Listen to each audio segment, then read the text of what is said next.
Assalamualaikum class. This is Mohammad Hashim Zia and you guys are watching Mathematics by Hashim Zia. भाई, exercise number 6.1 के lecture number 4 के ऊपर बेटा move करेंगे। आज की क्लास के अंदर हमारे पास क्वेश्चन नंबर 2 आ रहा है। इस क्वेश्चन नंबर 2 को सॉल्व करना बेतहाशा जरूरी है। तो लास्ट क्लासेस के अंदर अभी तक हमने 3 लेक्चर्स में जितने फॉर्मूलाज को समझा था, जितने कॉन्सेप्ट को समझा था, आज की क्लास में वो तमाम के तमाम कॉन्सेप्ट इंशाल्लाह यूटिलाइज हो रहे होंगे। और आज की क्लास में आपको समझ में आएगा कि लास्ट लेक्चर्स मेरे क्यों ज्यादा इंपॉर्टेंट थे। अब देखो बेटा, क्वेश्चन नंबर 2 का पार्ट नंबर 1 हमसे क्या कहता है। क्वेश्चन नंबर 2 का पार्ट नंबर 1 हमसे कहता है कि इंटीग्रेशन 3x² प्लस का 9x प्लस का 3 होल पावर के अंदर आ रहा है हाफ का हाफ। एग्जामिनर मुझसे कहता है इंटू 6x प्लस का 9 इंटू dx। एग्जामिनर कहता है इसकी इंटीग्रेशन बताइए कि इस पर्टिकुलर क्वेश्चन की इंटीग्रेशन क्या होगी। अब देखो बेटा, सॉल्व कैसे करते हैं। सबसे पहले नंबर के ऊपर अच्छे बच्चे को काम क्या करना होता है, क्वेश्चन को एज इट इज एक दफा नोट डाउन कर देना है। सबसे पहले नंबर के ऊपर क्या करेंगे बेटा, क्वेश्चन को एज इट इज एक दफा लिख देंगे। लिख दिया सर, अब क्या करें। क्वेश्चन को एज इट इज एक दफा सबसे पहले लिख देना है। अब देखो, मैंने आपको एक कॉन्सेप्ट दिया था। यहां पे मुझे साफ तौर पे दिख रहा है कि दो फंक्शंस आपस में मल्टीप्लाई हो रहे हैं। मगर कोई बंदा आपसे रात के 4 बजे भी पूछे कि भाई इंटीग्रेशन में दो फंक्शंस मल्टीप्लाई हो सकते हैं, आपने रख के उसे चमाट मारना और आपने उसको बताना है कि भाई इंटीग्रेशन में कभी भी दो फंक्शन मल्टीप्लाई नहीं हो सकते। इंटीग्रेशन में मल्टीप्लीकेशन फॉर्मूला एग्जिस्ट नहीं करता, बल्कि इंटीग्रेशन में मल्टीप्लीकेशन मेथड होता है जिसको हम कहीं बाद में जाके पढ़ रहे होंगे। तो सर फिर क्या करेंगे। हमेशा याद रखो, कभी भी इंटीग्रेशन में दो फंक्शन अगर मल्टीप्लाई हो रहे हैं, हमेशा हम उसको किसी और मेथड के ऊपर सॉल्व करने की ट्राई करते हैं। फॉर एग्जाम्पल, यहाँ पे मुझे साफ तौर पे एक पावर दिख रही है, तो मुझे फौरन से सर हाशिम की बात जहन में आ जाएगी कि दुनिया में कभी भी किसी भी फंक्शन के ऊपर अगर पावर आ रही हो तो पावर का बाहर डेरिवेटिव होना कंपलसरी है। अगर तो बाहर पावर का बाहर डेरिवेटिव होगा तो मैं यहाँ पे इंटीग्रेशन का पावर फॉर्मूला अप्लाई कर सकता हूं। तो बेटा देखो, जिस टर्म पे पावर आ रही है, किस टर्म पे पावर आ रही है, 3x² प्लस का 9x प्लस का 3। तो क्या पावर आ रही है, 3x² प्लस का 9x प्लस 3 के ऊपर पावर आ रही है। तो बेटा इस टर्म का बाहर डेरिवेटिव क्या मौजूद होना चाहिए, 3x² प्लस के 9x प्लस 3 का डेरिवेटिव क्या होगा। आप जल्दी से डेरिवेटिव निकालना चाहते हो तो अलग से लिख दिया करो इस टर्म को। तो बेटा देखो, टर्म क्या आ रही है, 3x² प्लस का 9x प्लस का 3, इसका डेरिवेटिव क्या होगा। 3x² का डेरिवेटिव हो जाएगा 6x और 9x का डेरिवेटिव हो जाएगा 9 के बराबर। 3 का डेरिवेटिव हो गया 0, तो क्या बन गया 6x प्लस का 9। देखो बाहर ये टर्म मौजूद है, इसका मतलब डायरेक्टली डेरिवेटिव का पावर फॉर्मूला अप्लाई किया जा सकता है। डेरिवेटिव का पावर फॉर्मूला क्या कहता है कि तुम्हारा जो भी फंक्शन आ रहा है, मेरा क्या फंक्शन आ रहा था, 3x² प्लस का 9x प्लस का 3, जो भी तुम्हारा फंक्शन आ रहा है उसको एज इट इज एक बार लिखो। पावर में कर दो एक इजाफा ऊपर और उस टर्म को एक दफा नीचे भी लिख दो। सही है ना भैया, प्लस के सी के साथ आंसर आ जाएगा। सिमिलरली क्या बन जाएगा भाई, ये हो जाएगा मेरे पास सिंपल तरीके से 3x² प्लस का 9x प्लस का 3 होल पावर में हाफ प्लस का 1। हाफ प्लस का 1 क्या बनता है, 3/2। होल डिवीजन के अंदर हाफ प्लस का 1 क्या बन जाएगा, 3/2। इसको अगर आप सिंप्लीफाई कर दोगे तो बेटा सिंप्लीफिकेशन करने पे क्या हो जाएगा, ये हो जाएगा फाइनली 2/3 इंटू 3x² प्लस का 9x प्लस का 3 होल पावर में 3/2 प्लस के सी के साथ मेरा आंसर आ गया। सर ये क्या काम किया। भाई देखो, इंटीग्रेशन का पावर फॉर्मूला अप्लाई करा। पावर फॉर्मूला क्या कहता है, पावर में एक इजाफा, जो भी ऊपर पावर आ रही थी उसमें एक इजाफा ऊपर करो और उस टर्म को एज इट इज एक बार नीचे लिख दो। तो बेटा पावर में एक इजाफा ऊपर किया तो क्या बन जाएगा, 3/2, और नीचे भी क्या आ गया, 3/2। मैथ्स का बेसिक कॉन्सेप्ट है, कभी भी मैथ्स में एक से ज्यादा टर्म्स अगर डिवाइड हो रही हो, सबसे नीचे वाली टर्म नीचे से ऊपर जाके पलटी खा के लिखी जाती है। तो बेटा क्या बन जाएगा, ये हो जाएगा हमारे पास 2/3 इंटू 3x² प्लस का 9x प्लस का 3 होल पावर में 3/2 प्लस का सी। क्वेश्चन क्या हो गया बेटा, सॉल्व हो गया। क्वेश्चन के ऊपर मूव करेंगे। क्वेश्चन नंबर 2 का पार्ट नंबर 2 इंपॉर्टेंट क्वेश्चन है और ये क्वेश्चन आपको लिटरली बेतहाशा यूनिवर्सिटीज के पेपर्स में भी मिलेगा, आपको एमसीक्यूज में ही मिलेगा। ये क्वेश्चन एमसीक्यूज में बहुत आता है इस तरह का कॉन्सेप्ट। अब देखो इस क्वेश्चन में एग्जामिनर क्या कह रहा है, एग्जामिनर कह रहा है integration under root ax² plus का 2bx प्लस का c इंटू ax प्लस का b। अब देखो ये क्वेश्चंस आपको कल को आप एनईटी में अप्लाई करोगे, फास्ट में, आईबीएम में, नस में, वहां पे भी बेतहाशा मिलेगा। इसीलिए मैं कहता हूं कि बेटा अभी से एप्टीट्यूड की तैयारी स्टार्ट करो, पेपर्स के बाद टाइम नहीं मिलेगा। इधर you can join the batch, इधर you can run from the YouTube channel, मगर आपको खुदारा अपने माँ बाप के पैसे 70,000 रुपए जाया करने की जरूरत नहीं है। आप घर पे बैठ के आराम से एप्टीट्यूड की तैयारी कर सकते हैं, तो इस चीज को हमेशा ध्यान में रखिएगा। खैर वापस आते हैं क्वेश्चन के ऊपर। बेटा देखो, क्वेश्चन को सबसे पहले क्या करेंगे, एक बार तरीके से लिख देंगे। अब देखो यहाँ पे अंडर रूट आ रहा है, मुझे मालूम है अंडर रूट किसके बराबर होता है, अंडर रूट बराबर होता है पावर में हाफ के। तो क्या बन जाएगा, ये हो जाएगा ax²। ये क्या हो जाएगा भैया, सिंपल तरीके से ax² प्लस का 2bx प्लस का c। तो हमने क्या करा, क्वेश्चन को एक दफा तरीके से लिख दिया, अंडर रूट बराबर होता है पावर में हाफ के इंटू ax प्लस का b एज इट इज का एज इट इज, और बाहर dx का dx। अब देखो आपने काम क्या करा, सबसे पहले नंबर के ऊपर आपने क्वेश्चन को एक बार तरीके से लिख दिया, और ये जो अंडर रूट था, अंडर रूट किसके बराबर होता है, पावर में हाफ के, इसको रिमूव कर दिया।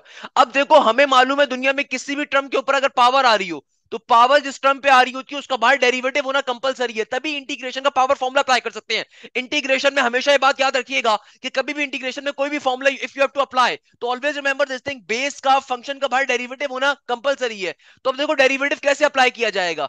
मुझे मालूम है यहाँ पे किस फंक्शन पे पावर आ रही है, पावर आ रही है ए एक्स स्क्वायर प्लस का 2bx, आगे क्या है प्लस का सी। तो अगर इस फंक्शन में पावर आ रही है तो बेटा इसका बाहर डेरिवेटिव होना कंपलसरी है। एक्स स्क्वायर का डेरिवेटिव क्या होगा, एक्स स्क्वायर का डेरिवेटिव होगा मेरे पास सिंपल तरीके से 2ax के बराबर। 2bx का डेरिवेटिव क्या होगा, देखो ए एक्स स्क्वायर के अंदर हमेशा याद रखिएगा दुनिया के अंदर ए होता है, बी होता है, सी होता है, these are termed as the constant values. तो ए बी और सी यूनिवर्सल कांस्टेंट्स होते हैं। तो एक्स स्क्वायर का डेरिवेटिव क्या होगा, ये होगा 2x के बराबर। 2bx का डेरिवेटिव क्या होगा बेटा, ये बराबर होगा 2b के बराबर। और c is a constant term, तो कांस्टेंट का डेरिवेटिव क्या होता है, 0 के बराबर। तो सिंपल तरीके से मेरे पास यहाँ पे बाहर क्या मौजूद होना चाहिए था, बाहर मौजूद होना चाहिए था 2ax प्लस का 2b। अब देखो बाहर ax प्लस का b तो मौजूद है, 2 नहीं मौजूद है। तो हमें सबसे पहले क्या करना पड़ेगा, 2 को मल्टीप्लाई डिवाइड करके लाना पड़ेगा बेटा। तो क्या करेंगे, अभी आप यहाँ पे पावर फॉर्मूला अप्लाई नहीं कर सकते, पहले आपको यहाँ पे डेरिवेटिव कंप्लीट करवाना पड़ेगा। देखो हमने क्या करा, 2 से मल्टीप्लाई करवाया, 2 से डिवाइड करवाया। तो बेटा ये क्या बन गया, ये हो गया ए एक्स स्क्वायर प्लस का 2bx प्लस का सी होल पावर में हाफ का हाफ। तो 2 से मल्टीप्लाई करवाएंगे, 2 से डिवाइड करवाएंगे। तो भैया देखो ये क्या बन गया, 2ax प्लस का 2b इंटू dx का dx। अब हमने क्या करा, देखो 2 से डिवाइड भी करवा दिया, 2 से मल्टीप्लाई भी करवा दिया। अब हमारे पास जो जिस फंक्शन पे पावर आ रही थी उसका बाहर डेरिवेटिव कंप्लीट हो गया। अब जब बाहर डेरिवेटिव कंप्लीट हो गया, अब आप फाइनली पावर फॉर्मूला अप्लाई करोगे। देखो बाहर वाला हाफ का half as it is. Power formula क्या कहता है कि फंक्शन को जिस टर्म पे पावर आ रही है उसको एज इट इज पूरा का पूरा एक बार लिखो, और सिंपल तरीके से उसकी पावर में एक इजाफा कर दो ऊपर, और उसको एक दफा डिवीजन में भी लिख दो। तो ऊपर भी आ जाएगा हाफ प्लस का 1, नीचे भी आ जाएगा हाफ प्लस का 1, सही है ना भैया, प्लस के सी के साथ। इसको आप सिंप्लीफाई करवा लो। सिंप्लीफाई कैसे करवाओगे कि देखो हाफ का हाफ एज इट इज, और यहां पे क्या हो जाएगा, इधर हो जाएगा सिंपल ए एक्स स्क्वायर प्लस का 2bx प्लस का सी।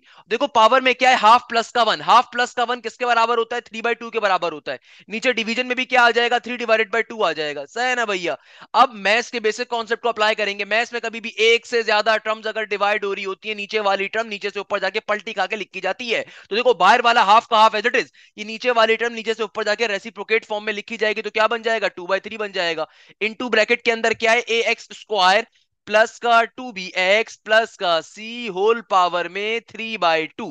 सिंप्लीफाई कर लो, 2 से 2 कट गया तो क्या आ जाएगा आंसर, ये आ जाएगा 1/3 इंटू ए एक्स स्क्वायर प्लस का 2bx प्लस का सी होल पावर में क्या आ जाएगा, 3/2 प्लस का सी एज इट इज का एज इट इज। क्वेश्चन क्या हो गया, सॉल्व हो गया। जस्ट लेट मी नो कोई मसले की बात इसमें। अच्छा एक चीज यहाँ पे बड़ी इंपॉर्टेंट है, you need to remember that particular concept as well, कि बेटा देखो हो सकता है किसी बच्चे के जहन में आ रहा हो सर ये वाली टर्म कहाँ चली गई। तो बेटा ये बात मैंने लास्ट लेक्चर्स में ही बताई थी कि देखो जब आप दुनिया में कभी भी अपने किसी मेहमान के घर पे जाते हो ना, किसी रिश्तेदार के घर पे जाते हो, तो आप गाड़ी बाइक रिक्शा टैक्सी चिंची गधा गाड़ी कुछ भी लेके अपने किसी मेहमान के अपने किसी रिश्तेदार के घर पे जाते हो। तो मुझे एक बात बताओ, वो जो बाइक या गाड़ी होती है आप घर के बाहर पार्क करते हो, घर के अंदर घुसा देते हो, उनके ड्राइंग रूम में घुसा दोगे, उनके वॉशरूम में घुसा दोगे अपनी गाड़ी को, ऐसा तो पॉसिबल नहीं है ना, घर के बाहर पार्क करते हो। तो इसके पीछे लॉजिक क्या हुई, देखो ये जो मेरे पास फंक्शन का डेरिवेटिव होता है इसका पर्पस भी क्या होता है, ये उस गाड़ी की तरह है जिस गाड़ी का खाली पर्पस क्या था, आपको किसी डेस्टिनेशन पे पहुंचाना। तो फंक्शन का जो डेरिवेटिव होता है इसका डेस्टिनेशन क्या होती है, इसका पर्पस क्या होता है कि भाई ये तुम्हें फॉर्मूला तक पहुंचाता है और फिर आगे फॉर्मूला अप्लाई होता है। जैसे जब आप अपने किसी रिश्तेदार के घर जाते हो तो भाई आपकी गाड़ी आपकी गाड़ी आपका चंची जो होता है वो घर के बाहर रहता है,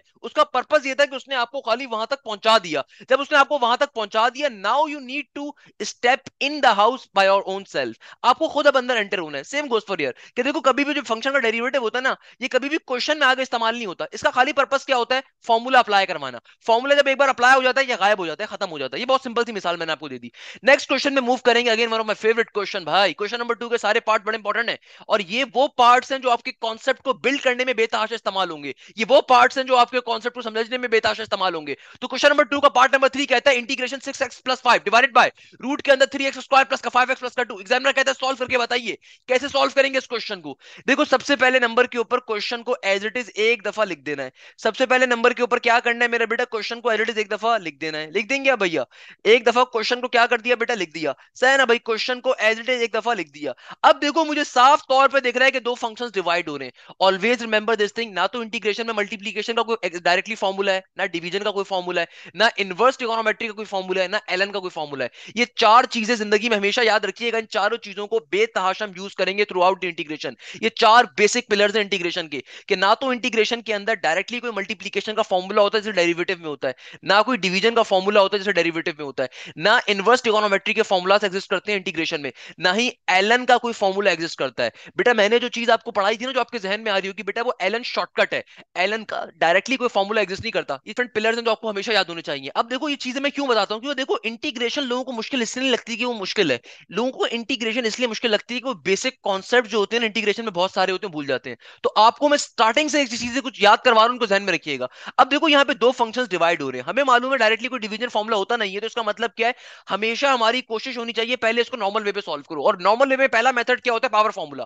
देखो दो फंक्शंस डिवाइड हो रहे हैं, मुझे साफ तौर पे दिख रहा है कि नीचे वाली टर्म की होल पावर क्या है, देखो ये अंडर रूट आ रहा है, तो अंडर रूट का मतलब क्या है, नीचे वाली टर्म की होल पावर बराबर है अंडर रूट के। तो इसका मतलब क्या है, इस नीचे वाली टर्म को नीचे से ऊपर शिफ्ट कर सकते हैं, क्योंकि देखो पावर फॉर्मूला फेल कब होता है, पावर फॉर्मूला उस वक्त फेल होता है अगर नीचे वाली टर्म की होल पावर वन हो।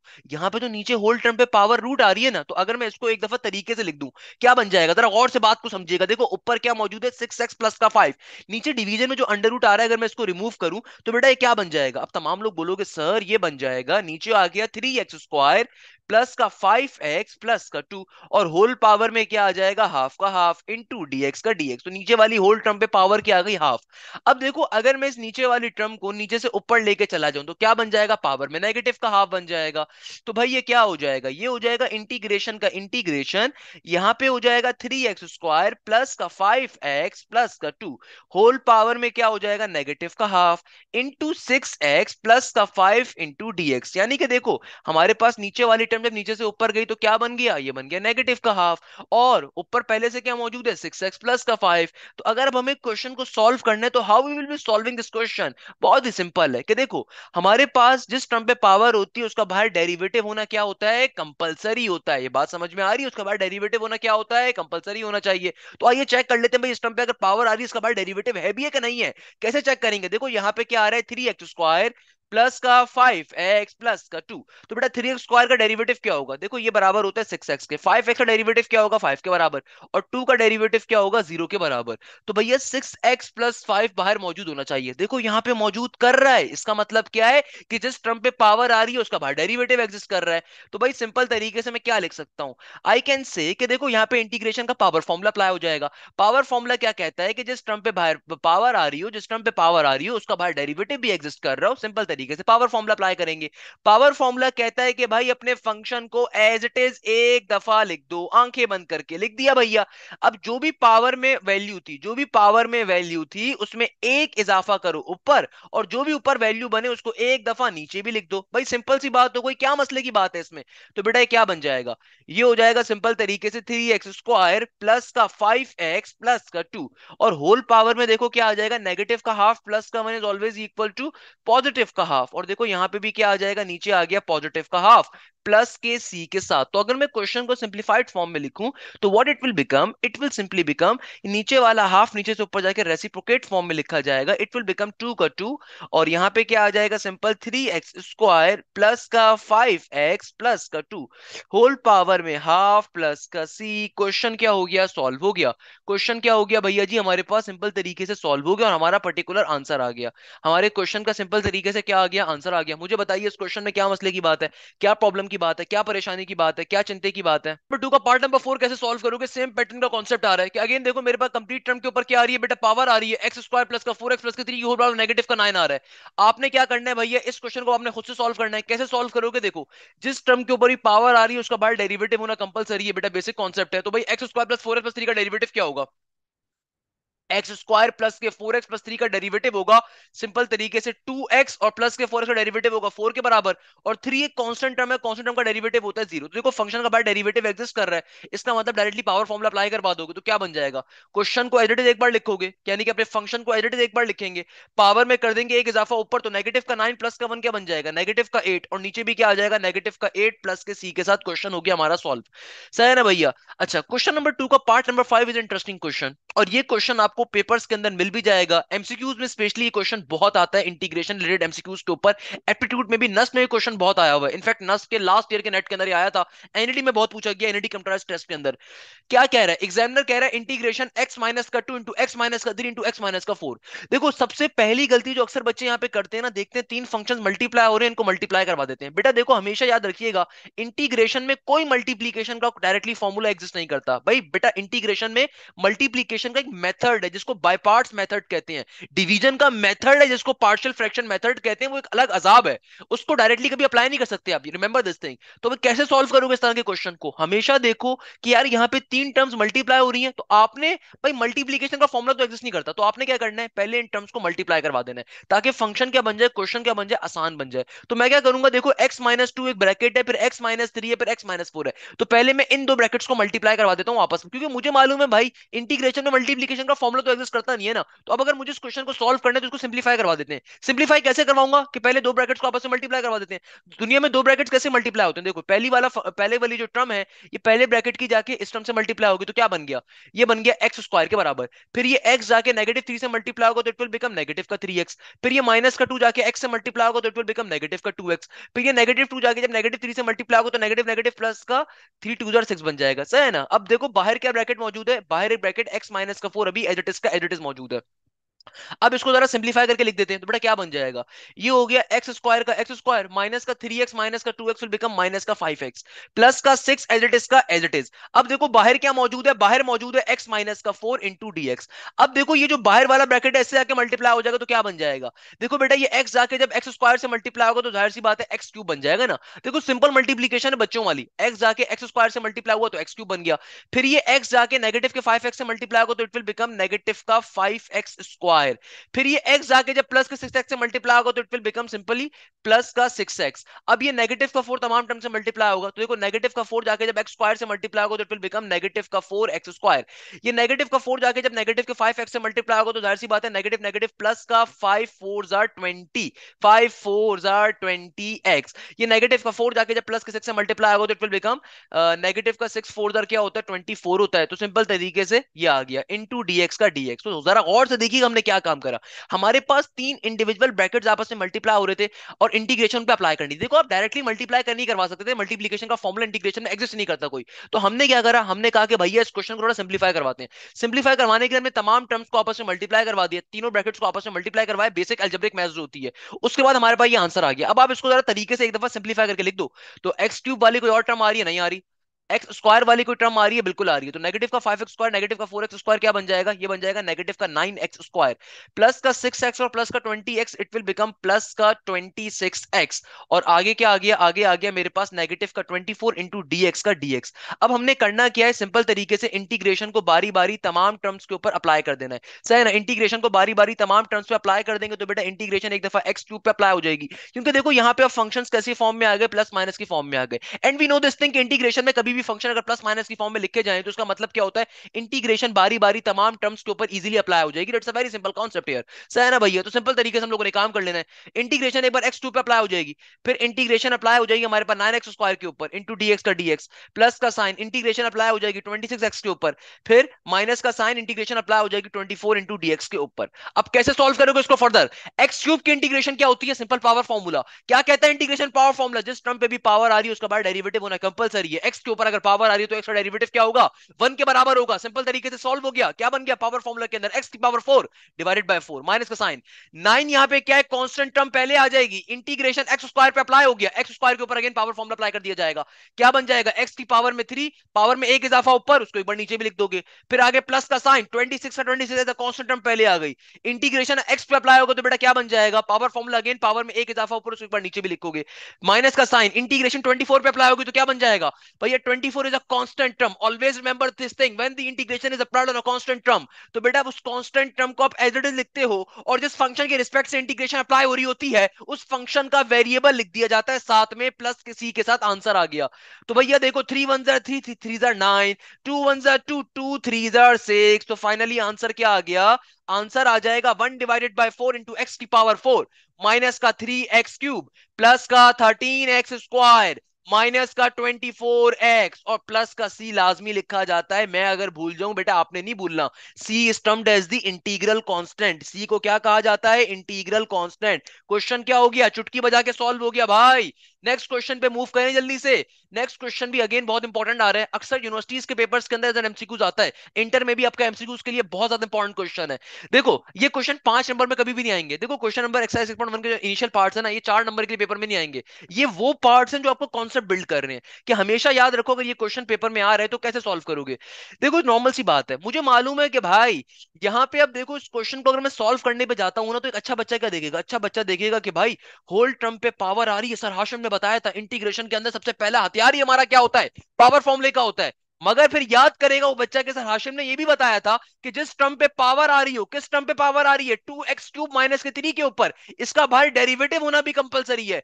2x क्यूब का डेरिवेटिव क्या होगा बेटा? ये बराबर होगा 3 2 6 x स्क्वायर के। तो बाहर देखो क्या 6x स्क्वायर एग्जिस्ट कर रहा है? नहीं कर रहा। तो वो तमाम बच्चे जो सोचते थे कि सर अगर फंक्शन का बाहर डेरिवेटिव एग्जिस्ट नहीं करता होगा तो सॉल्व कैसे करेंगे, तो बेटा बता रहा हूं सॉल्व कैसे करोगे। देखो यहां पे जरा गौर से बात समझिएगा, इस क्वेश्चन पे आपका पावर फॉर्मूला क्या हो रहा है? फेल हो गया। अब आप बोलोगे सर पावर फॉर्मूला कैसे फेल हो गया? देखो बेटा जिस टर्म पे पावर आ रही है उसका बाहर डेरिवेटिव एग्जिस्ट नहीं कर रहा। बाहर क्या मौजूद होना चाहिए था? 6x square. चलो 6 तो कांस्टेंट टर्म में मल्टीप्लाई डिवाइड करके ले आओगे। ऑलवेज रिमेंबर दिस थिंग कि हमारे पास यहाँ पे 6x स्क्वायर के अंदर 6 तो एक कांस्टेंट टर्म है, मल्टीप्लाई डिवाइड करके लेकर आ जाओगे। But you can never bring the x square by simply multiplying and divide.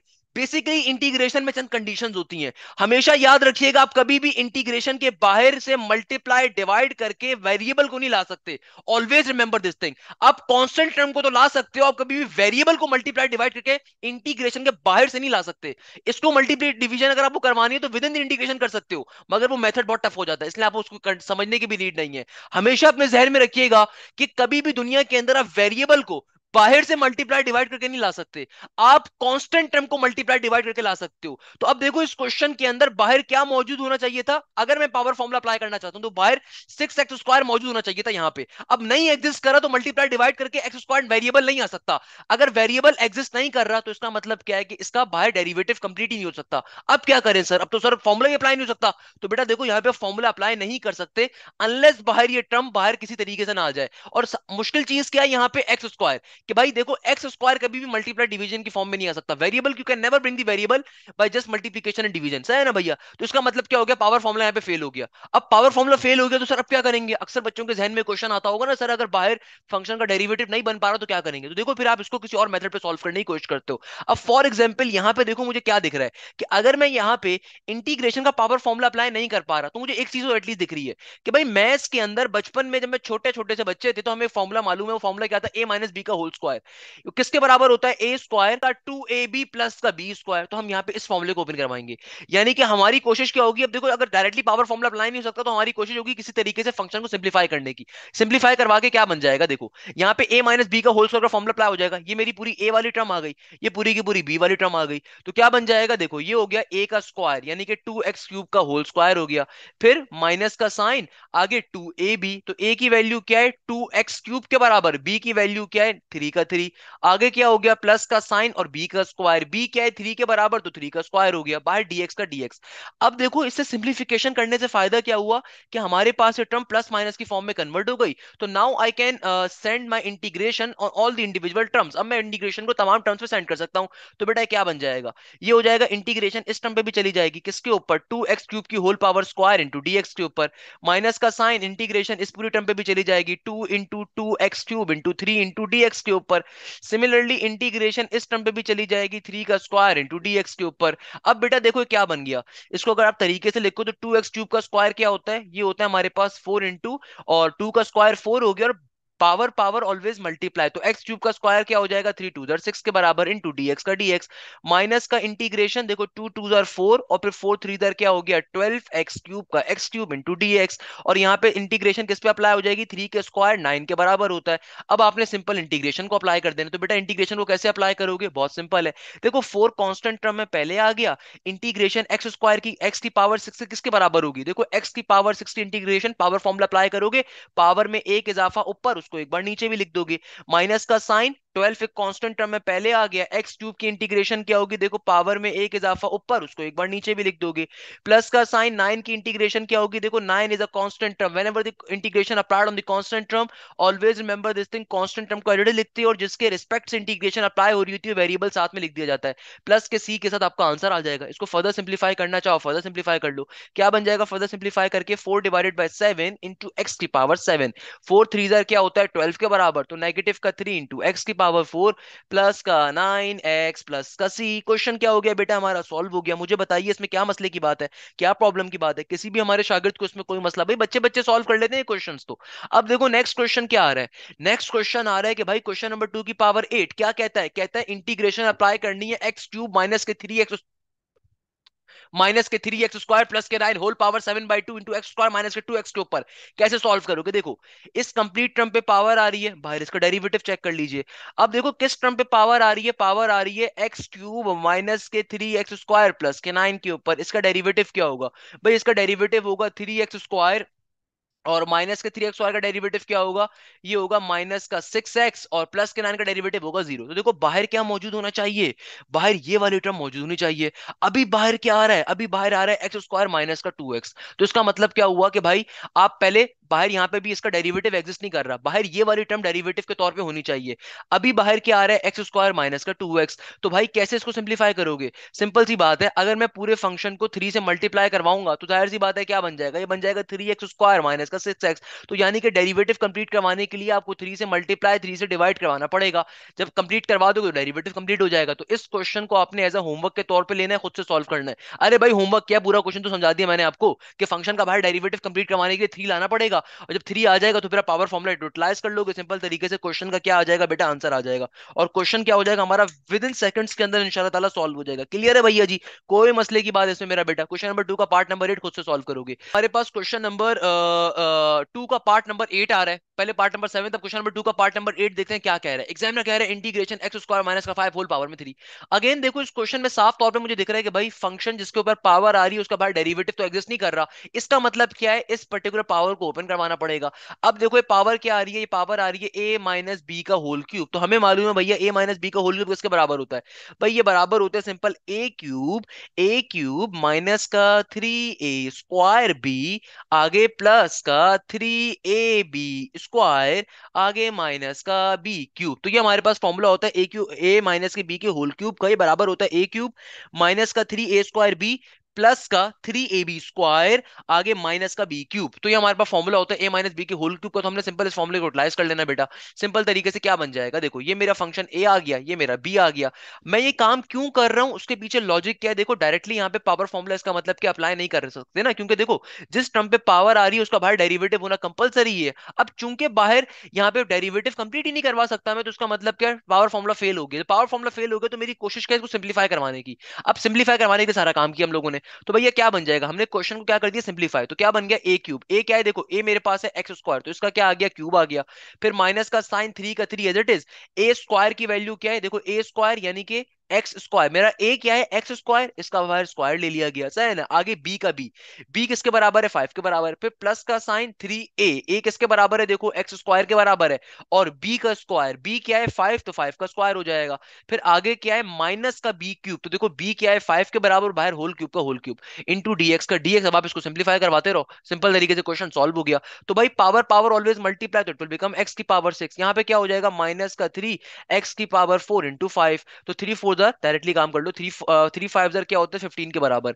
आगे क्या हो गया प्लस का 5 का स्क्वायर विल बी 25, और 25 3 जार क्या होगा 75 के बराबर, 25 2 जार 50, 50 में 25 का इजाफा 75। तो क्या बन गया 75 इंटू एक्स स्क्वायर, आगे माइनस का 5 cube will be 125 into dx का डीएक्स। बेटा मेरी मैथ से मत जाइएगा क्योंकि मैं पूरा साल ही नस्ट की मैथ आईबीए की मैथ पढ़ा रहा हूँ, तो कैलकुलेटर के बगैर होती है। तो आपके पास कैलकुलेटर मौजूद है, आप सिंपल वे में सॉल्व कर सकते हो। और वो तमाम बच्चे जो अभी तक एप्टीट्यूड की तैयारी करना स्टार्ट कर चुके हैं उन लोगों के लिए भाई ये 5 का क्यूब क्यूब 5 का स्क्वायर, ये बेसिक टर्म्स है, आपको खुदारा आपके आपके फिंगर टिप्स पे होनी चाहिए, क्योंकि बेटा एप्टीट्यूड के अंदर किसी भी यूनिवर्सिटी में कैलकुलेटर अलाउ नहीं होता सिवाय एनईडी के। तो if you are targeting nurse और if you are targeting fast और if you are targeting IB और प्याज या जीआई की आई, प्याज और एनईडी में सिर्फ कैलकुलेटर अलाउ है, बाकी पूरे पाकिस्तान की किसी यूनिवर्सिटी में कैलकुलेटर अलाउ नहीं है। तो खुदारा कैलकुलेटर की आदत को छोड़ दीजिए, खुदारा कैलकुलेटर को दफा कर दीजिए, कैलकुलेटर को तोड़ के फेंक दीजिए। कैलकुलेटर का इस्तेमाल जितना ज्यादा आप करोगे उतना आपके लिए नुकसानदेह है, क्योंकि एप्टीट्यूड के अंदर कैलकुलेटर के बगैर सारा काम करना होता है। अब खैर इंटीग्रेशन को बारी बारी तमाम टर्म्स के ऊपर हम लोग शेयर कर देंगे, तो बेटा क्या बन जाएगा, इंटीग्रेशन एक दफा एक्स स्क्वायर के ऊपर चली जाएगी, सही है ना भैया। फिर इंटीग्रेशन चली जाएगी मेरे पास 15x⁴ के ऊपर इंटू डीएक्स का डीएक्स। फिर प्लस का साइन इंटीग्रेशन चली जाएगी हमारे पास 75x² इंटू डीएक्स के ऊपर। फिर इंटीग्रेशन हमारे पास 125 इंटू डीएक्स पे चली जाएगी। अब आप सिंपल तरीके से इनकी इंटीग्रेशन को अप्लाई कर दो। भाई एक्स की पावर 6 था यार, I am so sorry, x की पावर 6 पे चली गई ना, तो बेटा इनकी इंटीग्रेशन क्या हो जाएगी, जाहिर सी बात है भाई, यहाँ पे इंटीग्रेशन एक्स की पावर 6 पे कैसे अप्लाई होगी, x⁴/7। यहाँ पे कैसे अप्लाई होगी, इधर हो जाएगा नेगेटिव का 15 इंटू x⁴ डिवाइडेड बाय क्या हो जाएगा, पावर फॉर्मूला जब अप्लाई करेंगे तो पावर में एक इजाफा ऊपर, उसको एक बार नीचे भी लिखोगे, देखो कांस्टेंट टर्म पहले आ गई, इंटीग्रेशन x⁴ पे अप्लाई होगी तो पावर फॉर्मूला अप्लाई कर दिया। फिर प्लस के साइन के बाद देखो 75 कांस्टेंट टर्म में पहले आ जाएगी, और एक्स स्क्वायर की इंटीग्रेशन क्या हो जाएगी, x³ के बराबर। और नेगेटिव के 125 की इंटीग्रेशन क्या हो जाएगी, सिंपल ही हो जाएगा 125x के बराबर। I have already taught you this thing multiple times के whenever the integration is applied on constant term, तो कांस्टेंट टर्म की इंटीग्रेशन क्या होती है, सिंपल तरीके से वो पर्टिकुलरली वेरिएबल जिसके रिस्पेक्ट से इंटीग्रेशन अप्लाई हो रही थी वो लिख दिया जाता है। बहरहाल वापस आते हैं क्वेश्चन नंबर 2 के पार्ट नंबर 9 और पार्ट नंबर 10 के ऊपर। अच्छे क्वेश्चन है, मजे के क्वेश्चन है। देखो यहाँ पे क्वेश्चन क्या कह रहा है, ट्रिगोनोमेट्रिक फंक्शन की टर्म्स में बात कर रहा है। एग्जामिनर कहता है integration cos x plus sin x whole power 3/2 पे अप्लाई करनी है। तो बेटा कैसे सॉल्व करेंगे इस क्वेश्चन को, देखो बहुत सिंपल है। हमारे पास सिंपल तरीके से इंटीग्रेशन का सिंबल आ रहा है, इंटीग्रेशन एक फंक्शन पे अप्लाई हो रही है, उसकी पावर क्या है 3/2, और बाहर आपको ये वैल्यू मौजूद है। तो भैया हमेशा याद रखो इंटीग्रेशन का पावर फॉर्मूले का बेसिक कॉन्सेप्ट क्या कहता है, ये कहता है कि भाई दुनिया में कभी भी किसी टर्म पे अगर पावर आ रही हो तो सिंपल तरीके से इस टर्म पे पावर आ रही है उसका डेरिवेटिव देखो। देखो बेटा cos x का डेरिवेटिव क्या होता है, cos का दुनिया में डेरिवेटिव होता है नेगेटिव के sin x के बराबर, और प्लस के sin x का डेरिवेटिव क्या होता है, सिंपल पॉजिटिव का cos x। हम डेरिवेटिव की बात कर रहे हैं, cos का डेरिवेटिव क्या होता है, नेगेटिव का sin x का डेरिवेटिव होता है प्लस का cos x। तो बाहर देखो कि आपको यही वैल्यू नहीं गिवन, बिल्कुल गिवन है। आपको क्या गिवन है बाहर, हमें बाहर यही तो गिवन है, cos x माइनस का sin x। तो भैया हमें बाहर यही वैल्यू मौजूद गिवन है। तो इसका मतलब क्या हुआ, इसका मतलब ये हुआ कि जिस टर्म पे दुनिया में पावर आ रही है, जिस टर्म पे हम इंटीग्रेशन अप्लाई कर रहे हैं, उसका फंक्शन का बाहर डेरिवेटिव एग्जिस्ट कर रहा है। जब एग्जिस्ट कर रहा है तो भैया क्या करोगे, फंक्शन को एज इट इज एक दफा लिखोगे, फंक्शन को एज इट इज एक दफा लिखोगे, और पावर में एक इजाफा कर दोगे ऊपर, और उसको एक दफा नीचे भी लिख दोगे, सही है ना, प्लस के सी के साथ आंसर आ जाएगा। तो what it will become, it will simply become हमारे पास cos x प्लस का sin x। 3/2 प्लस का 1 क्या बन जाएगा, ये हो जाएगा सिंपल 5/2, ऊपर भी आ जाएगा और नीचे भी आ जाएगा 5/2 प्लस का c। तो क्वेश्चन क्या हो गया बेटा हमारा, सिंपल तरीके से सॉल्व हो जाएगा। तो what it will become simply 2/5 into cos x plus का साइन एक्स होल पावर में 5/2 का 5/2 प्लस का सी। क्वेश्चन क्या हो गया बेटा हमारा, सॉल्व हो गया, सही है ना भैया। क्वेश्चन नंबर 10 पे मूव करेंगे, अगेन क्वेश्चन नंबर 2 का पार्ट नंबर 10। अच्छा ये मजे का पार्ट आ रहा है, थोड़ा समझने वाला मजे का।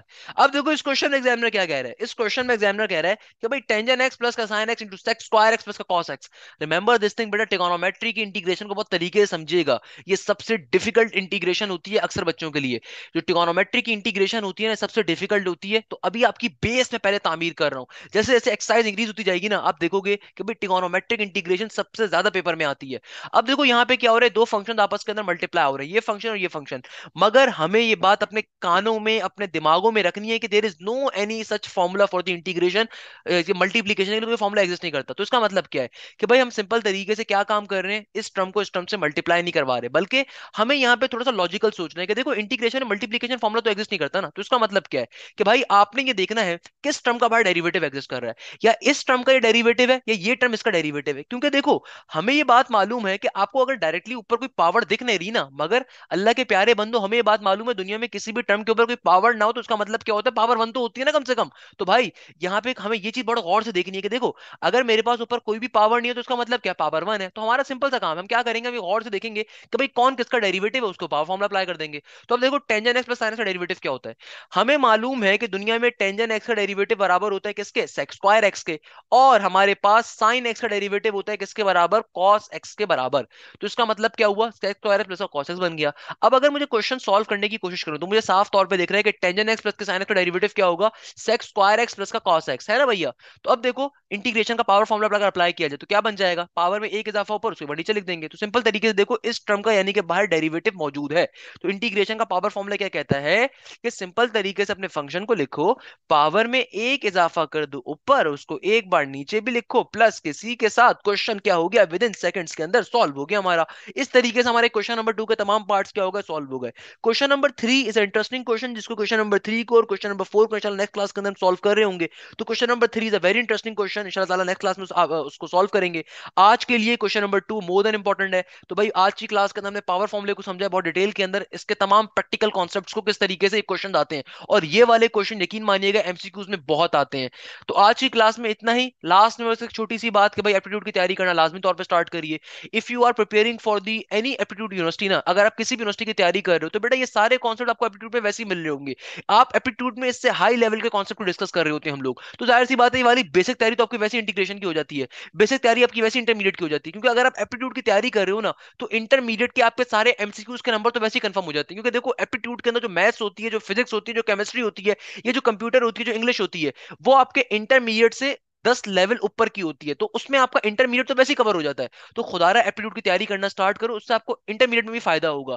अगेन ये बात मैं बार बार बता चुका हूं कि बेटा जुलाई के अंदर तमाम यूनिवर्सिटीज के टेस्ट होंगे। इनफैक्ट नेस्ट का जो नेट 1 है आपका हो चुका है, नेट 2 फरवरी के अंदर है, फॉर कराची के अंदर भी होगा नेट 2। नेट 3 सिर्फ इस्लामाबाद में होता है, वो मई और अप्रैल के अंदर हो रहा होगा, और नेट 4 अगेन कराची में होगा, और आपके पास इस्लामाबाद वगैरह सब जगहों के ऊपर होगा। तो अच्छा बच्चा जो होता है नस के तमाम नेट्स को देता है। अगर आप H12 कैंपस को इस्लामाबाद जाने की ख्वाहिश रखते हो तो बेटा उसके लिए तैयारी करनी पड़ती है, तमाम नेट्स को देना पड़ता है। सिमिलरली आईबीए का राउंड 1 अभी फरवरी मार्च के अंदर है, राउंड 2 जुलाई में होगा। एनईटी के 2 राउंड होते हैं, एक जुलाई एक अगस्त में। दाऊद के 2 राउंड होते हैं, एक अगस्त के अंदर, सॉरी एक ही राउंड हुआ था पिछली बार, वरना जुलाई और अगस्त में 2 राउंड होते थे। सही ना, मेरान के अंदर जून और जुलाई में टेस्ट होता है। तो तमाम यूनिवर्सिटीज के टेस्ट की डेट जून और जुलाई है। तो आप अगर इंटरमीडिएट पे फोकस करते रहोगे सिर्फ तो बेटा कुछ भी नहीं कर पाओगे। You are not a special case के अगर आप इस बात को इस तरीके से समझो कि यार इंटर के बाद टाइम निकाल लूंगा सर, इंटर के बाद एप्टीट्यूड की तैयारी कर लूंगा, बेटा you are not a special case. 10,000 बच्चे या 40 लाख बच्चे या 40,000 बच्चे हर एक को मैनेज करना है। देखो यूनिवर्सिटीज सिर्फ पाकिस्तान में 4 हैं बेहतरीन यूनिवर्सिटीज, तो बाकी जो इंटर से 60,000 बच्चा निकलेगा ना वो किसी ढंग की यूनिवर्सिटी में नहीं जाएगा। तो अगर आप ये सोचो ना सर इंटर के साथ मैनेज कैसे करूंगा टाइम, तो बेटा आप कोई स्पेशल किड नहीं हो, आप भी नॉर्मल बच्चों की तरह हो। हर बच्चा जो ए लेवल्स के अंदर होता है, जो इंटरमीडिएट में होता है, जिसको पढ़ने का शौक होता है, जिसको अपनी डेस्टिनेशन पता होती है, वो इंटर के साथ तैयारी कर रहा होता है। और आपको साथ साथ मैनेज करना है, आपके पास बाद में टाइम बिल्कुल नहीं बचेगा। ये चीज आपको जहन में रखनी पड़ेगी कि भाई आप कोई स्पेशल चाइल्ड नहीं हो कि आपके लिए अलग से 4 महीने का टाइम निकाला जाएगा।